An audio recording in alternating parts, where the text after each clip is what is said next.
What's going on, everybody? It's me, JD, and my trusty cup of coffee, and we're here today to talk about Pantheon, races, and classes. What are we going to have in EA? What are we going to have in launch? How do they come together? What do we know about them? This is obviously not going to be a deep dive on every single class, nor will it be a deep dive on every single race. We're not going to go deep into lore, but we are going to kind of just briefly touch on the surface of what might be questions that you might be having about what race and class you might be interested in playing in the upcoming December 13th release. That being said, if you find this video helpful and you like it, hit that like button. And if you'd like to see more like it, hit the subscribe button, bell icon for notifications. And remember, I live stream this content on Twitch TV/ShadyOn77. So, in the spirit of all things races and classes, let's start off with the most simple of questions. And that is, how many races are there? So, Pantheon will eventually have 9 distinct races when it reaches its 1.0 launch. Each race is going to have its own distinct lore, a unique set of abilities, and its own starting area. Unfortunately, we're not at the 1.0 release. Right now, we are at the December 13th early access release. And during early access, we're only going to gain access to 6 different races. Those 6 races are the Darkmere, the Ogres, the Humans, the Halflings, Elves, and Dwarves. We're going to talk about each of these races a little bit and kind of give a little bit of their background. I'm not going to go too deep dive on those. We'll do that in a later video when we look at lore and other things, but just to give a little bit of the background for why they're different and what makes them different so that we can answer other questions later. We will eventually see the other 3 races, which will include the Scar, Gnomes, and the Archai. All right, everybody, so we've looked at what the races are that exist in Pantheon. We know that we're getting 6 of them in EA. We've already been playing with those 6. We know we're getting 3 more down the road, hopefully very soon in EA because we're all excited for them. But that should raise the next question. Are there differences between the races? And the answer is absolutely yes, there are. There are differences between stats. There are differences between racial bonuses.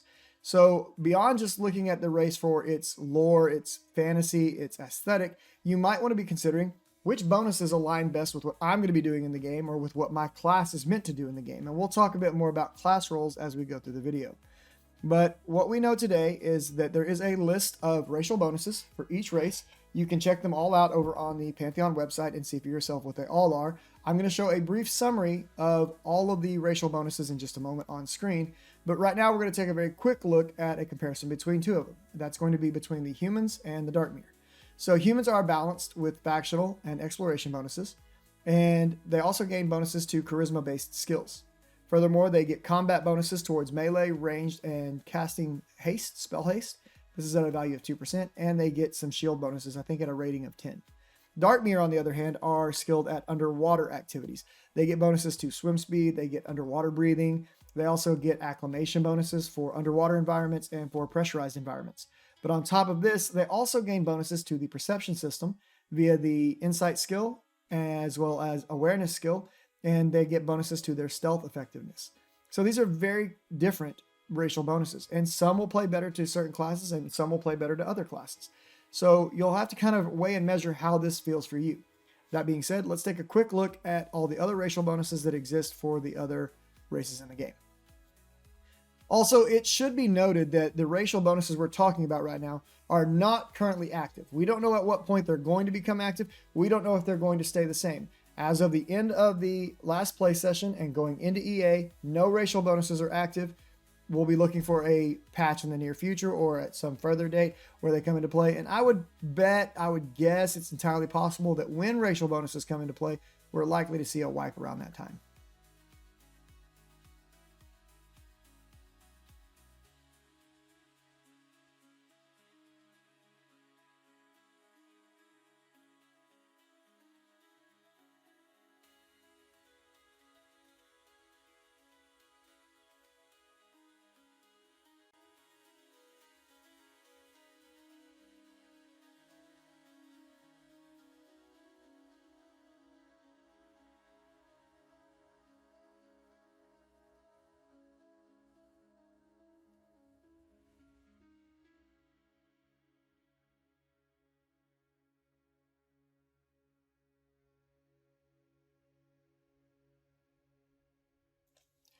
So now you have a little bit of a taste for what type of racials to expect. Like I said, they may get changed, we'll see. But what other intangibles come along with your choice of race? What other benefits might you gain? Now, I did mention stats, and we can talk about stats, but stats are pretty straightforward. You're going to see a minor adjustment to stats, not only based on your racial choice, but your class choice. That's why I'm not going to delve too deeply into stats right now. And frankly, we don't know what the overall stat pool is going to look like to determine just how important your starting stats are. While we're in the EA phase, starting stats are kind of important, but with the new itemization that's coming, they may be a lot less important for those starting 1 to 2 points. But what is extremely important, and while it is not active yet, we do know it's coming, is vision. What about vision? How does night vision work? What races have it? What different types of vision are there? That's what we're going to talk about right now. Different races possess different unique types of enhanced vision. The vision allows them to navigate various environmental challenges and enhance the gameplay immersion. So the sight bonuses include the following: dark vision, dim light vision, ultra vision, true sight. Dim light is sometimes referred to as low light vision. And then, of course, the good old human vision that we call standard vision. So what races get what version of the vision? Well, dwarves, ogres, and Scar all end up getting dark vision. This means that they're good at seeing in subterranean areas or just generally dark areas. It allows them to see very clearly in complete darkness without the need for external light sources. It's very useful.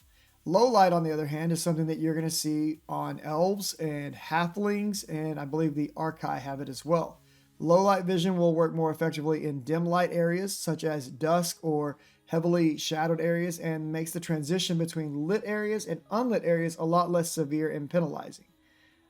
Ultravision is very interesting. It's very different than what you might expect if you're coming from a game like EverQuest. In EverQuest, Ultravision just kind of turned the lights on everywhere. You could see no matter what was going on. But in Pantheon, Ultravision grants the ability to see through magical or environmental obscurities like fog, heavy rain, magical veils, and will aid in the exploration of these areas.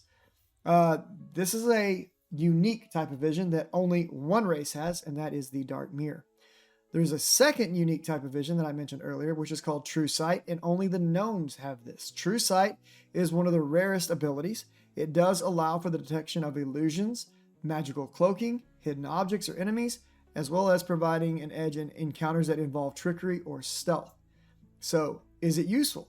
Yeah, if you've walked around in Pantheon at all, when it's dark outside or when it's raining or at dusk and dawn, if you've gone into a dungeon environment, you've probably seen that it sucks without a torch. If you're using a two-hander, if you're dual wielding, you can't see anything. You're at the mercy of tabbing and hoping you find a target or somebody else having a torch out for you. So it definitely is good to have a vision. If you don't believe me, play a human, because humans are blessed with standard sight. And you're going to be groping around in the darkness a whole lot, or you're going to be carrying a torch. Now, the sight abilities are tailored more or less to the lore and the physical traits of the races in Pantheon, and they add a lot of depth to the exploration and the racial selection. So, for example, playing, as I said earlier, a dwarf or, say, an ogre, and having that dark vision bonus, it's going to kind of play up to the fact that they're meant to be subterranean races or races that live in very dark areas. So this is something you should definitely keep in mind as you are making your racial decisions. All right, so we've talked about vision.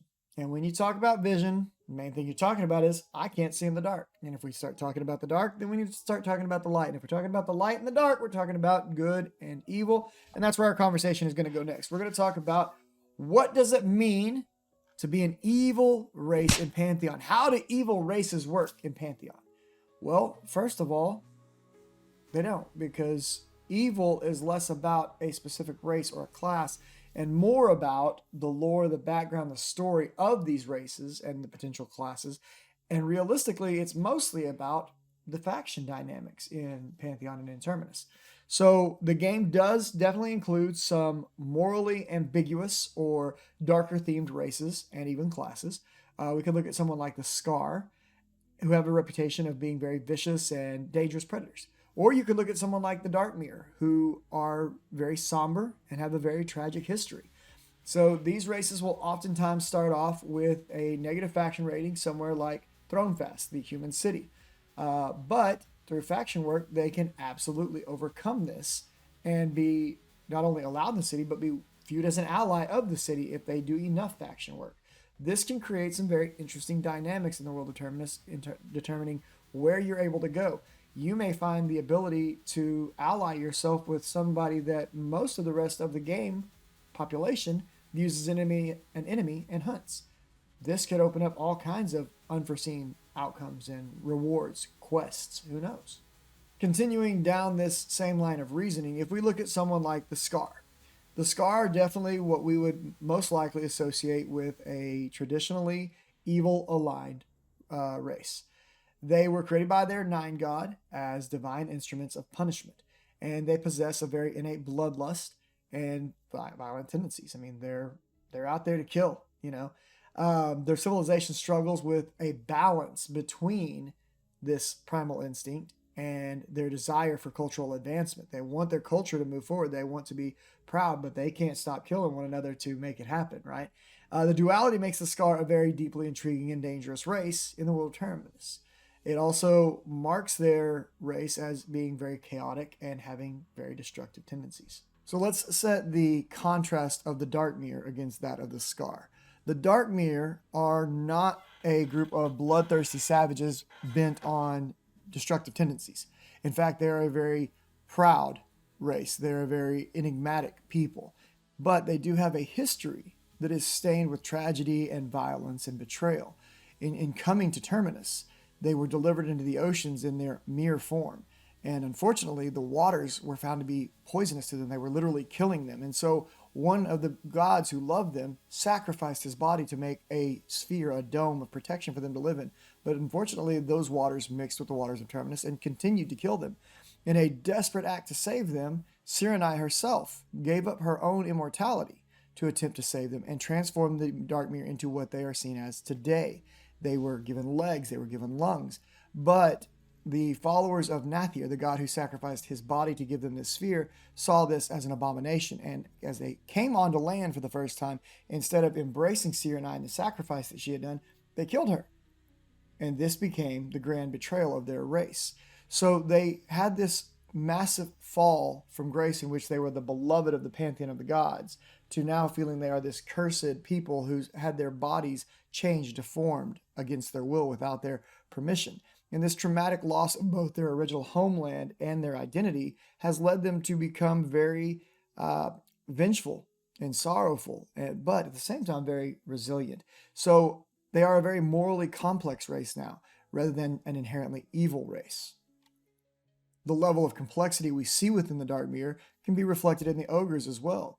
They are not what we would call necessarily a explicitly evil categorized race, but their lore does suggest a very strong alignment with beings of raw power and dominance and a culture that can appear very ruthless. The ogres originated from a wasteland called Bamlish, or Bamling. I'm not sure how you pronounce it exactly, but they're a very warrior-centric race created by the god Ezekiel, and they have great disdain for weakness. They emphasize strength and conquest, and so because of this, their society very much thrives on discipline, military might, and will often lead them to be seen as brutal or oppressive by the other races of the world. While they're not inherently evil, just like the Darkmere are not inherently evil, their focus on conquest and strength can definitely lead to morally questionable actions.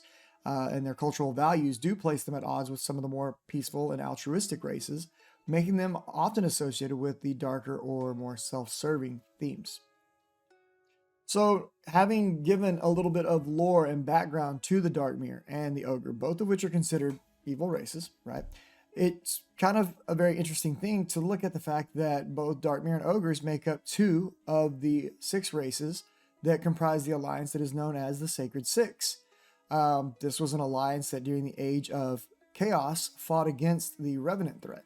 The other races were the Archai, the Dwarves, the Elves, and the Humans.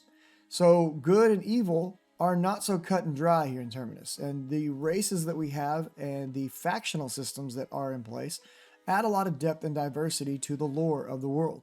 So your race choice very much matters, and we will see a showcasing of how cultural and historical traumas can shape the alignment. This will be especially seen as we delve into the perception system of the game as it gets more fleshed out and the overall story is revealed to us. But evil is not just, oh, I'm bad, so the good towns attack me. I'm good, so the bad towns attack me. Yes, that might be true in some areas, but it's also something that can evolve and change over time. And you should take that into account when you are creating your character as to where you might want to start, where you might enjoy playing the most, and what struggles or feats that might allow you to accomplish. So at this point, we've talked a lot about races. Okay, I've given a bit of lore for a couple of the races. There's a whole lot more lore out there that we can dive into. Maybe we'll do a lore series at some point during, down the road or during EA. Might be something fun to explore and kind of start to piece all that world together. But for the moment, we know enough about the races to kind of help inform our decision. So as we start to talk about the classes, one of the first questions we should ask is, can any race be any class? In the previous video that I posted, 20 questions that might want to know before going into EA, it was stated that at the current point in testing that we were in at that time, which would be considered pre-alpha testing or alpha testing, depending upon where you're sitting on this matter, you could be any race or and any class. But I also pointed out that that would not always be the case. I did say that at the start of EA, this would still be true. That has now changed. As of yesterday, which was December the 5th, Joppa announced at about 3:45 p.m. that class and race restrictions would be going into place with the launch of EA. This, in my opinion, is an excellent thing. So it should be noted outright, I'm saying it right now, that no, you cannot be any race class combo. You will have to choose a class that is appropriate for the race you pick. So what we'll look at here in this image right here, this matrix, these are the class race combos that are available with the launch of EA. And there are some that are going to be changing. I'll talk about that in just a minute. But you'll note from the image that humans are the most versatile of all races. They are able to be any class in the game. Meanwhile, if you look at someone like halflings, they only get 3.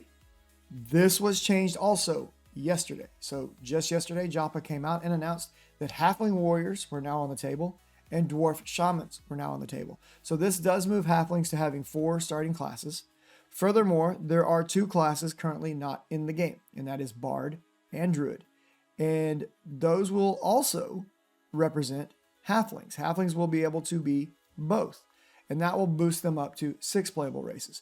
Furthermore, ogres will also be able to be druids, and so that will take them from being 4, as it is right now in EA, to 5 playable races in launch. So as you are planning your character, what class you want to play, make sure that the class aligns with the race that you want to play as well. Also, take into account the other things that we've talked about previously. Do the racial bonuses apply to the class that you're wanting to play in a positive way? I don't think that it's going to be too important right now to min-max anything over stats or over races because we are so early in the testing. But it's something to be aware of later on and see how these things get implemented and pay attention to, does this theme, this class fantasy, this race theme, this race fantasy fit the dynamic that's going to make the game fun for you? At the end of the day, all of your decisions around race, class, guild, server, whatever you may be trying to decide about comes down to, are you having fun? Are you enjoying the world? Are you finding yourself immersed? Because that's what this is really all about. So this inevitably leads to the next question. What are the classes? There are 14 classes in Pantheon. 12 will be available at the start of EA. 2 will be introduced throughout the time period of early access. Now, I have a list of all 12 of these classes right here in front of me. I'm going to kind of read off of them, and I'm going to go through it a little bit quickly. I'm going to give a very brief description of these classes, and then we're going to circle back, and I'm going to kind of speak to the strengths and weaknesses of each of the classes via the notes that I've taken. I did solicit many members of the community to get some information. Your mileage may vary with how you feel about these things, and you should remember that these things are under constant change right now as they kind of get the feel right. So let's dive into the 14 classes. We're going to start off with Cleric. Clerics are a divine healer specializing in protective spells, restorative magic. Clerics use tomes and relics to channel celestial energy, providing powerful defense and life-saving heals to their allies.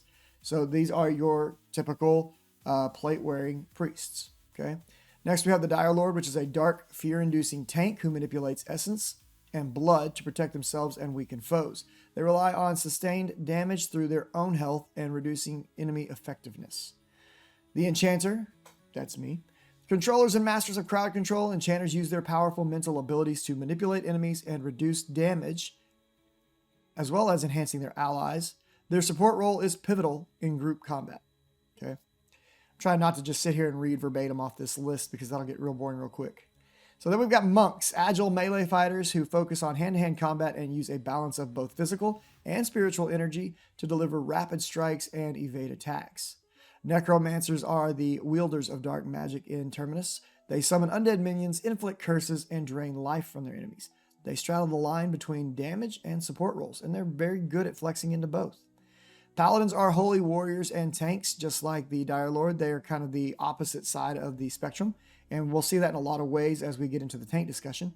Paladins excel at defending allies through divine magic and righteous fury. They combine durability, healing, and group support abilities to be the total defensive package. Rangers are a bit of a mix in Terminus. Normally we see Rangers and Hunters and we think, oh, this is a ranged physical damage player. And Rangers do bring a versatile palette of combat capabilities between both ranged and melee combat.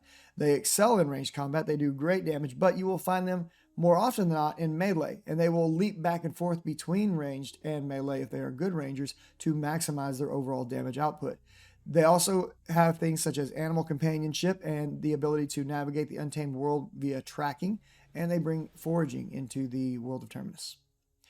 Rogues are stealthy melee damage dealers who utilize guile and traps, precise strikes to dismantle, debuff, and otherwise defeat their foes. They are masters of exploiting enemy weaknesses, and they are excellent scouts and, should the case call for it, retrieval of bodies. Shamans are mystics, priests who manipulate time and ancestral spirits. They do provide some amazing buffs, which we'll talk about a little bit later, and unique support abilities that alter the flow of battle for their companions. Summoners are arcane conjurers capable of creating creatures, barriers, and other objects that might assist you in combat or just in your survivability. They do provide support and damage through their summoned allies. Warriors are your more traditional tank class, excelling in physical combat, physical defense, and really strategy via their banner system. Warriors lead the charge and withstand heavy damage for their entire group. They are the quintessential tank. Wizards are arcane masters of pure destructive elemental magic, able to weave massive bursting spells that just deal insane amounts of damage and have some of the most beautiful graphics in the game, I might add. But it does come at the cost of them being very fragile and quick to die if they do the wrong spell at the wrong time. That is the initial 12 that will be available to us with the launch of EA. There are two additional classes. They are the Druid and the Bard. As of right now, the Druid is anticipated to be released sometime in Q1 of 2025, and Bard will follow shortly thereafter. The Druid reads as a master of nature and the environment. Druids wield elemental and earth-based magics to heal, support, and control the battlefield. They embody the spirit of nature, and as we know it today, they are going to be one of the two classes, along with Wizards, who will bring group-based teleportation. At least that is what is anticipated. Bards are a support class who inspire their allies with songs and tales.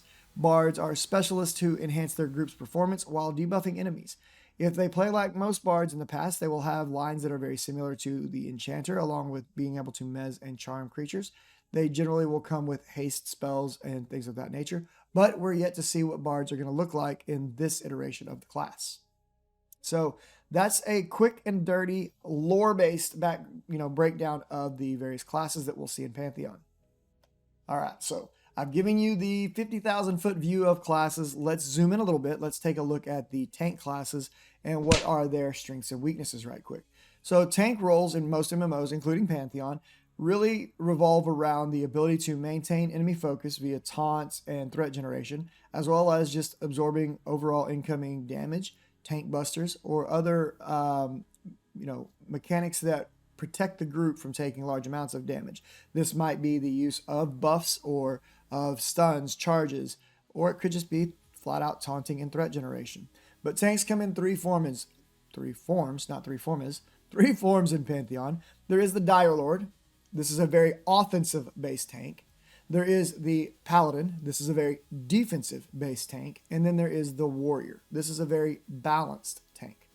Okay, so we'll look at the strengths and weaknesses of each right quick. Now, Dire Lords are your more dark-themed tanks specializing in the manipulation of fear, life essence, or blood, you might want to call it, right? And they employ a lot of self-healing mechanics and damage absorption. They typically use either two-handers, well, not typically, they either will use two-handers or they will dual wield, as they are very highly offensively focused. Dire Lords get the highest overall threat generation of any tank in the game. They get great magical damage mitigation via their Sanguine Cloak. They have amazing self-healing capabilities through their Life Tap and Abyssal Strike skills, and they do have the ability to use fears as well as devour enemy stats. And when they devour those stats, they take them from the enemy and give them back to themselves.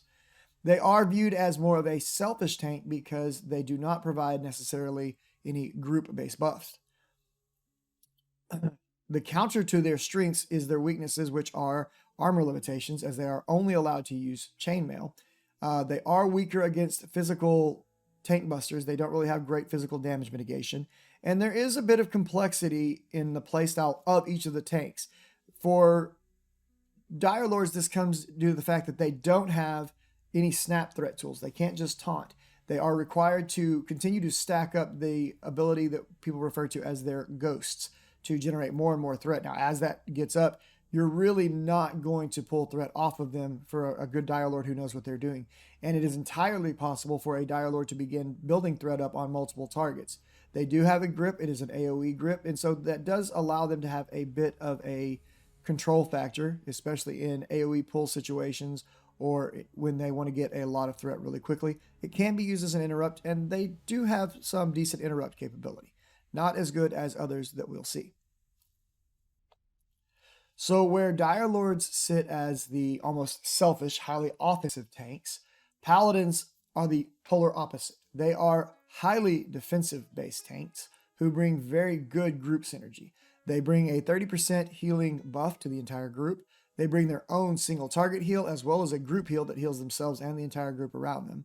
They've got a great tank buster ability known as Light Guard that allows them to parry the next incoming physical attack. They have a great AoE threat generator. They have a great snap threat taunt. And they are typically going to wield a hammer and shield, although they can wield two-handers as well. So they offer a lot of support to the group, and they offer a lot of different tools that allow the group to control the situation. Now, they are plate wearers in comparison to the Dire Lord being a chain wearer. And while the Dire Lord is very specialized to be a magic-based tank, the Paladin is actually balanced to where they can tank both physical and magic damage decently. They cannot do magic damage as well as a Dire Lord, but they can tank it. Their weaknesses are that they are significantly weaker offensively. That doesn't mean that they can't do any damage. They're just not as strong as a Dire Lord in the ability to deal damage right now. They have a more limited interrupt kit, and there is some complexity in their resource management for some players because you do have to manage Wrath, Readiness, and Reckoning, and understanding them can be a little bit different at times. But overall, Paladins are an excellent tank, and they actually have quite a bit of solo capability, at least for the first 20 levels. We haven't seen a lot of how well they will continue to solo after that, but at the same time, haven't really run into any problems when I was playing them. Now, as stated earlier, the Warrior is your quintessential tank. It's a very straightforward tank. It excels very much at physical durability, both through the amazing amount of mitigation they get simply through armor. I think they scale armor better than any other tank.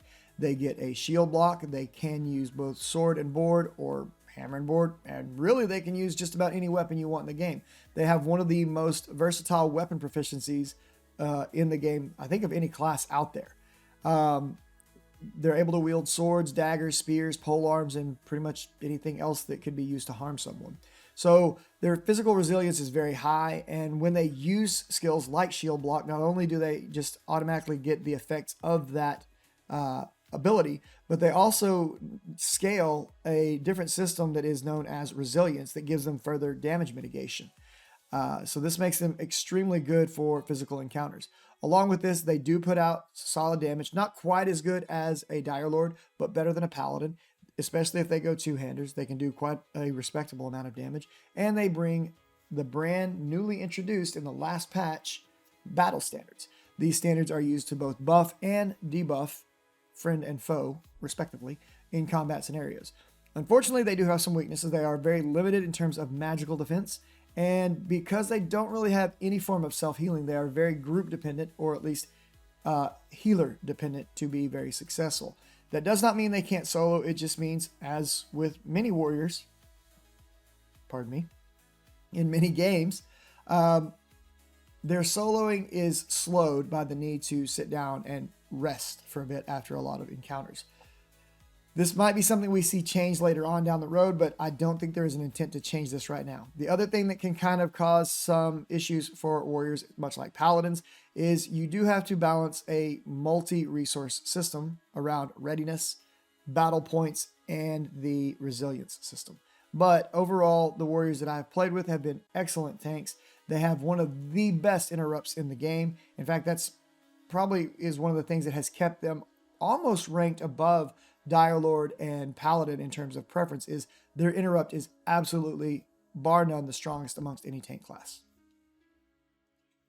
So we know who the thick boys are. We know who's going to take shots to the face in the tank category. What about the ones who are going to deal out the damage? Who are the damage dealing classes? What are their strengths and weaknesses? Which ones are casters? Which ones are physical? Let's talk about that right now. So we'll start off with monks. Monks are your martial artists. They are your physical damage dealers who focus on very precise strikes and combos. They are evasion based, and they can temporarily fulfill the role of an off tank in a pinch if they have to. Where their strengths lie is in their pulling expertise. Monks do get a shuriken ability that does have a lull effect on it, reducing the overall amount of aggro radius when the target is hit by the shuriken.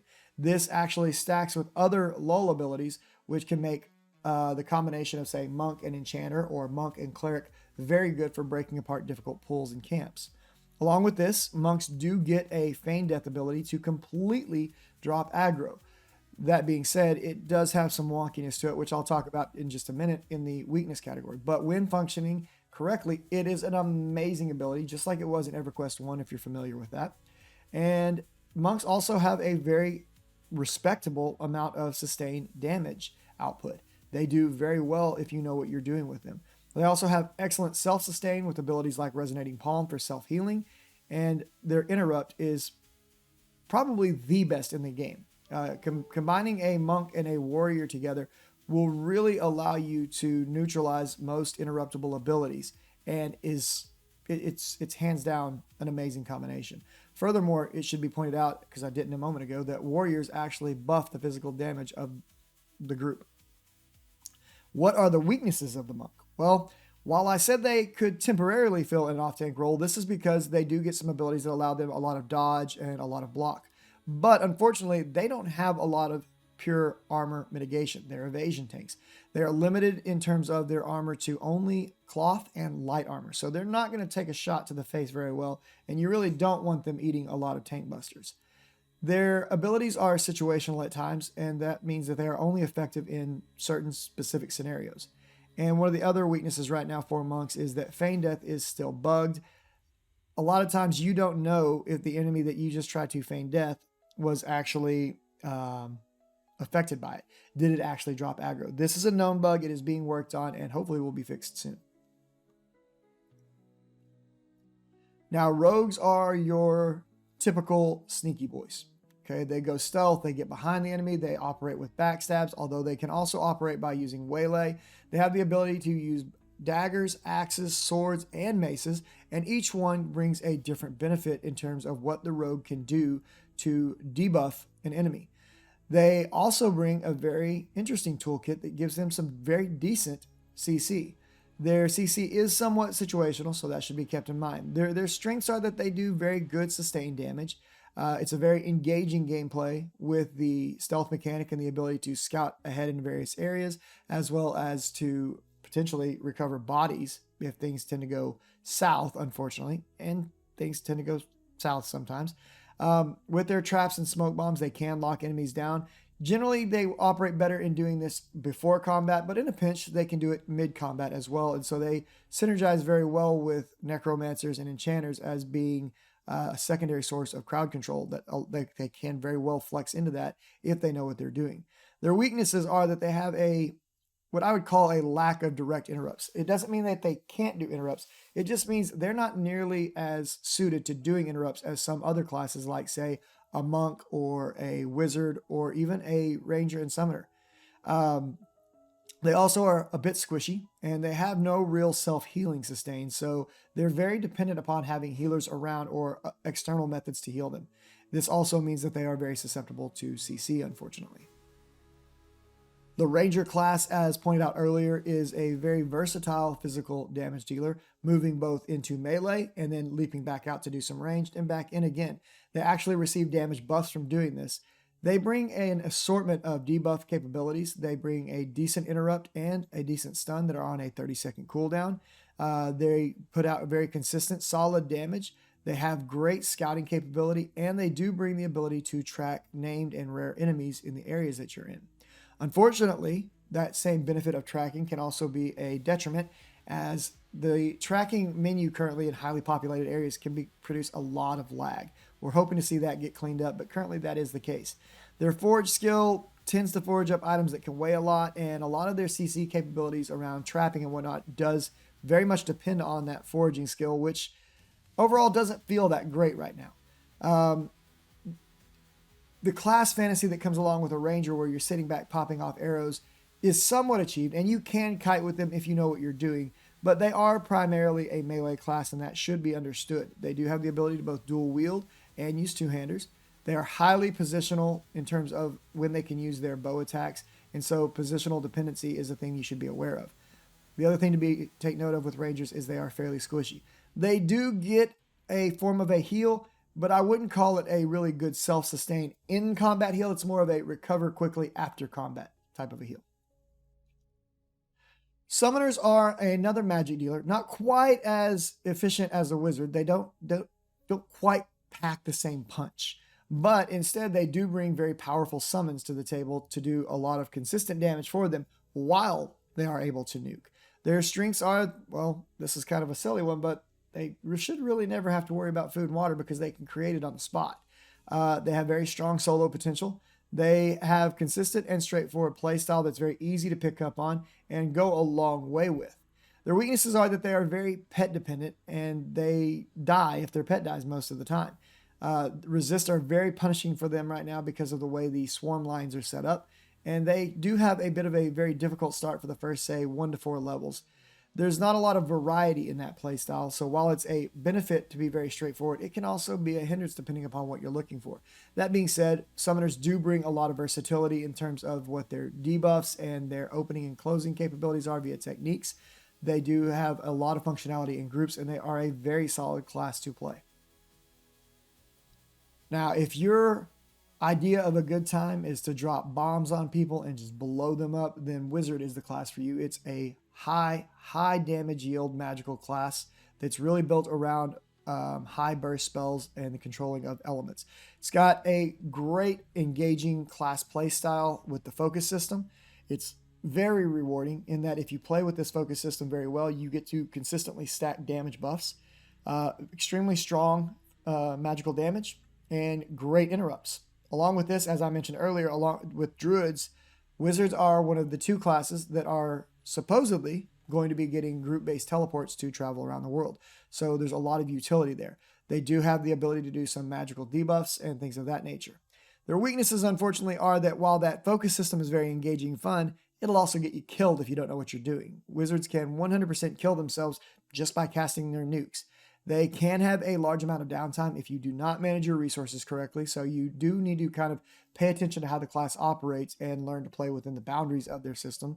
That's not necessarily a bad thing, but it is a weakness. And they can very much play a glass cannon style of role. While I've said that the rogues and the rangers are a bit squishy, wizards are extremely squishy.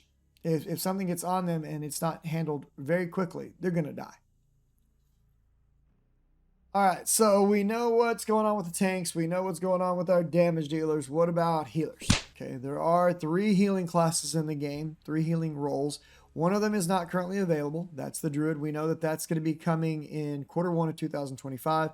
We expect the Druids to have, good group-based heals, regeneration spells, and environmental effects. But, it's up for anybody's guess right now. We also expect right now that druids are going to bring teleports, group-based teleports like the wizards, to their group. So that's as much as we can say about the druid. Let's focus on the clerics first. So clerics are a very traditional healer. They are very good at doing single target healing. They do have solid group healing as well.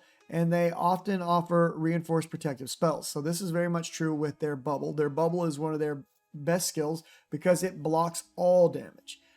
It does leave a weakened soul style debuff on you after you use the bubble, but it's very effective at preventing damage before it ever happens.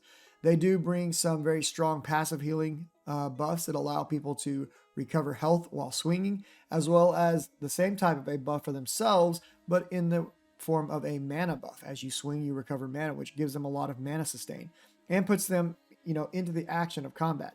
They have extremely good solo capability against undead, and they also get access to plate armor, which gives them decent survivability. And one of the most slept on areas that makes a cleric strong is the lull line of spells that they get. Synergizes very well with enchanters, very well with monks, and I'm expecting that it will synergize well with bards and potentially necromancers as their lull lines potentially come online. However, there are some weaknesses, and that is that they are very slow to kill anything that is not undead. They also have, in my opinion, they have a very serious lack of meaningful buffs right now. Clerics they don't bring that same desirability that I believe that they should for where they should sit in the game. But that doesn't mean that they're weak. It doesn't mean that they're bad. They're a very solid class. They are very effective at soloing, maybe not fast, but they are very capable of soloing. I've watched clerics solo mobs at the highest levels that most people are achieving in the previous playtests, and they did it with no sweat off their back. So it's a very solid pick for a class. Shamans are the third priest type, and they bring some of the most powerful buffs in the game right now. They're a very good healer. They have very good buffs for haste, for HP, for strength, for movement. They have a great heal over time capability. They also have the ability to transition that heal over time into a rapid healing spell by the application of Hurry the Past. They have good dots. They do get a pet. They do get to wear leather armor, so not quite as much sustain in terms of the ability to mitigate damage, but because of the way their heal over time works, that's kind of offset. Their weakness right now is that they don't have a lot of direct heals. Their bubble only protects against physical damage. It's not quite as strong as the clerics, but shamans are in a very, very good place. If I were to rank what I have seen as overall player desirability to play classes, shamans get played probably 3-1 to clerics. And it's not because clerics bad. It's just shamans are extremely desirable because of the buff, the buffet of buffs that they bring. And it's good. Shamans are very desirable in a group.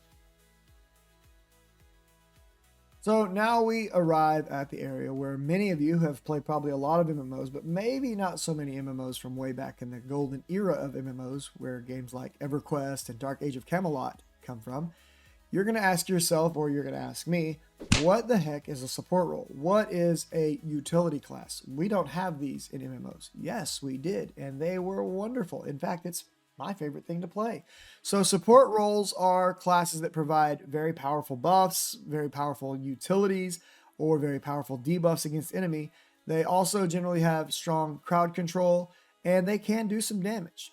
So we're going to start off with the Bard, kind of like I did with the Druid. The Bard is not in the game right now. They are the third, what I would call support class.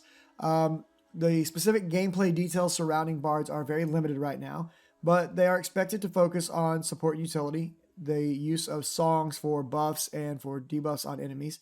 Most would probably suspect that Bards are going to have some form of a mez, some form of a charm, the ability to do slows, the ability to bring haste, possibly mana regen or health regen. These types of things are typical in Bards from this style of an MMO. We don't really know what their strengths are going to be, but they're probably going to look pretty cool while they're singing and while they're playing their instruments. We also don't really know what their weaknesses are going to be. I believe they are set to be a plate class, if I remember correctly, but we do know that one of their weaknesses will be that blowing on a flute while you run is quite dangerous, and I wouldn't do it. So while I would not run around playing the Piccolo of Passion, I would settle on playing an enchanter. This is my favorite class in the game, and they are a crowd control and support specialist who manipulate the battlefield with buffs, debuffs, and control spells like mesmerize. So what are the strengths of an enchanter? Well, they get very, very strong crowd control. They have great caster synergy, the ability to debuff mob resistances, the ability to buff magical casting capabilities, as well as the ability to give higher mana regeneration rates. They also bring strong stuns and interrupts in most scenarios. There is a scenario in which those don't do so well. So what does an enchanter really do? Well, imagine that your person who is pulling the enemies, or the enchanter themselves is pulling the enemies, and instead of getting one, you bring 3 or 4. The enchanter will be able to, hopefully, very quickly mesmerize between 1 and 3 targets and lock them down in place while the group deals with the current chosen target and burn that to the ground. Then they will be able to take on the rest of the enemies one by one. Now, in doing this, the enchanter has effectively caused the enemies to just stand there with a dumbfounded look on their face. But this is where one of their weaknesses come into play. Because of the stuns and mezzes that the enchanter has likely used, those enemies now have a very high amount of threat towards the enchanter. Because the enchanter, here's another weakness, happens to be a very squishy class, lack of good group coordination or good communication with your tanks will often result in the enchanter being killed. Enchanters have a very high death count. They do have a very high skill ceiling. This is another weakness. If you're very new to playing the class, it's probably going to take you a little time to come up to speed with really how to play it well. That being said, between their excellent crowd control skills, the ability that's coming to charm enemies, which will give us a substantial increase in our DPS output, good caster synergy, we also have great stuns and great interrupts, but those are slightly situational. What I mean by that is certain traits like Iron Willed completely nullify the enchanter. Outside of being able to root and do damage slow, the enchanter is really ineffective against Iron Willed. Contrary to this, though, on the opposite side, they're extremely effective against arcane nullifier style mobs with the ability to lower the mob's magical defense. Keep in mind that magical defense is not the same as magical resistance. They are related, but they are two separate stats, and enchanters can impact both. The third support class will be the Necromancer, and man, oh man, what a Swiss Army knife you have in this class. They are a hybrid support and damage class focused on summoning undead pets, draining life from their enemies, applying debilitating curses, and they can charm undead creatures. So Necromancers really can flex into a lot of roles.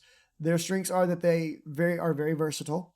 They get excellent dots. They have the ability to mesmerize and lock down targets. They have the ability to fear and snare. They can use their pet as a temporary off tank. They are very effective at soloing. They get the best mana transfer in the game currently, and eventually will get their own version of Feign Death, which is slightly amazing if you're, off trying to solo. Their weaknesses are kind of the same as their strengths. They are a jack of all trades. They are a master of none. They don't really put out the type of damage you will see from a wizard or a summoner in terms of the other arcane casters.